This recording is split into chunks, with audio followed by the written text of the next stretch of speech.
باپ خرچ نہ اٹھائے تو بچے کہاں جائیں گے؟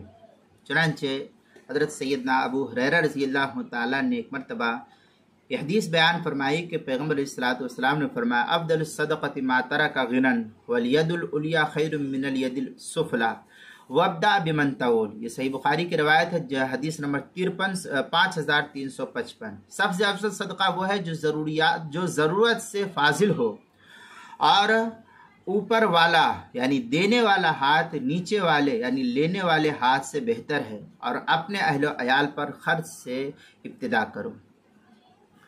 اس کے بعد حضرت ابو ہریرہ رضی اللہ تعالیٰ نے پیغمبر علیہ الصلوۃ والسلام کی مذکورہ ارشاد عالی کی وضاحت اپنے الفاظ میں کرتے ہوئے ارشاد فرمایا کہ بیوی کو اگر نفقہ نہ ملے تو وہ شوہر سے کہے گی کہ یا تو مجھے کھلاؤ ورنہ مجھے طلاق دے دو۔ شوہر سے کہے گی مجھے کھلاؤ یا نہیں تو مجھ کو طلاق دے دو۔ اسی طرح اگر غلام باندی کو کھانا نہ ملے تو وہ آقا سے کہیں گے کہ یا تو مجھے کھلاؤ ورنہ مجھ سے کام لو۔ اور ایک روایت میں ہے کہ یا تو مجھے کھلاؤ ورنہ مجھے آزاد کر دو۔ لیکن بیٹا باپ سے صرف یہی کہے گا کہ مجھے کھلاؤ ورنہ مجھے تم کس کے حوالے کرو گے؟ تم کھلاؤ ورنہ تم مجھے کس کے حوالے کرو گے؟ یعنی مجھے تو کھلانا ہی پڑے گا، میں تمہیں چھوڑ کر کہاں جاؤں گا؟ یہ صحیح بخاری کی روایت حدیث نمبر 3555۔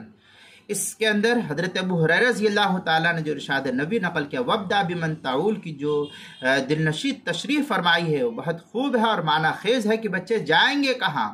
میں تمہیں چھوڑ کر کہاں جاؤں گا، لہذا مجھے تم ہی کھلاؤ۔ یہ جو ہے بخاری کی روایت ہے۔ اس کو نقل کیا ہے کتاب المسائل کی 5ویں جلد صفحہ 478 پر۔